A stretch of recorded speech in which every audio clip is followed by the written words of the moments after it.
Bigay, ito gusto ko talagang maitanong sa'yo matagal na. Kiboyet po ba, Pip, at sa akin na Manny De Leon, sino po ang pinakamasugid na lumigaw sa iyo? Ang pinaka... Sino po?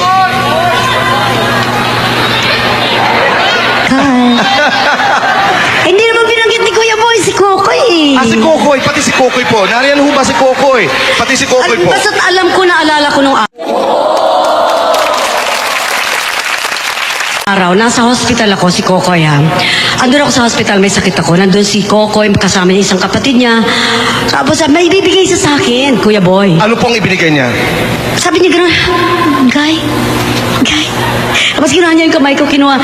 Pag gano'n, binigay niya sa akin, wow, yung kanyang high school ring. Wow! Hanggang ngayon, nasa akin pa yun. Talaga? Kokoy. Thank you, I love you. Maraming salamat po, mahal na mahal ko po kayo.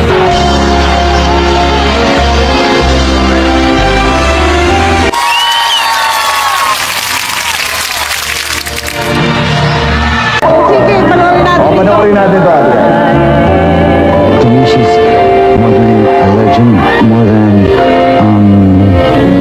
more than a superstar, really. When you meet her, you know that you've had an extraordinary experience. There's this certain rapport and warmth which we share, which I really love, and I will treasure that till the end of my days. We had a wonderful time together, and the last time, which was very intimate, which I remember, was we were at the beach and we shared, and there was no one around, so it was really wonderful. But of course, you know that she's a very busy lady, and after which I also had to go abroad, so after that it became very seldom that we had time together alone. Give her nice things, sugar and spice things, roses and lollipops and roses.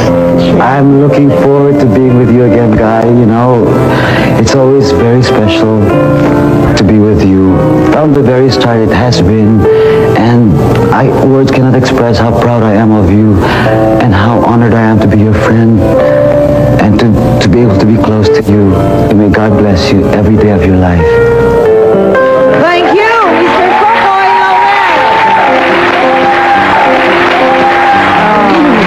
Talaga naman, ano? May pitak talaga sa puso ni Kokoy. Oh, yan. Totoo yan. Di, love team din kayo, di ba? Opo. O, nagkaroon din ba ng ano? Iba naman po yung aming samahan ni Kokoy. Talagang... Parang soulmate, gano'n? Oo, parang ganun po. Aha. Iba eh. Siguro sobrang respeto. Hindi ko na maibig sabihin wala akong respeto sa... Hindi ko ma-explain yung aming pagkakaibigan yung dalawa. Hindi, pero meron siya binabanggit eh. Nasa beach daw kayo. Kayo lang dalawa. Uy, wag mo na itanong yun. Sabi ni Nora, wag yung private life eh. Eh, hindi, si Kokoy yun. Sabi mo ni, hindi ako. Pwede na nila. O, hindi ba? Siyempre, si Boyet ang pinakasalan mo eh. Di ba? Opo. Ano meron si Boyet no na wala yung ibang nanligaw sa'yo? Bakit napauo ka ni Boyet agad? In short. Ano po yan eh, hindi natin pwedeng ikumpara yung isa't isa. Kasi may kanya-kanya pong katangian naman sila. Siyempre, bawat tao may kanya-kanyang katangian. Siguro, yun lang ang talagang nakalinya sa palad ko nung mga panahon na yun. Talagang dumating si Boyet sa buhay ko. O, si Richard Berg. Hindi ko naman nakapareha si Richard. Sa pelikula. Oh, pero naging love of your life din yan at one point. Was he a Mahirap special i-explain. Bakit? Aabutin mo tayo ng Pasko. Ay, naku naman. Hindi, mabait naman siya at marami ako natutunan kay Pero ka kay- naman, nagkaroon ka rin naman ng feelings for Richard at that time. Sa totoo lang po, hindi alam ng mga tao. Pero iba, kailangan i-explain talaga. sige, Sunod na magiging tuloy ako, yun ang pag-uusapan. Pero yung John Mendes, pag-uusapan natin. Si John, yun nga ang nakakawa naman si John kasi yun talaga, ang haba rin ng istorya nun. Kasi lagi siya yung pag nililink, pag may napapalapit kasi ako sa tao, lagi nililink sa akin eh. Lagi, tapos nasisira tuloy. At sa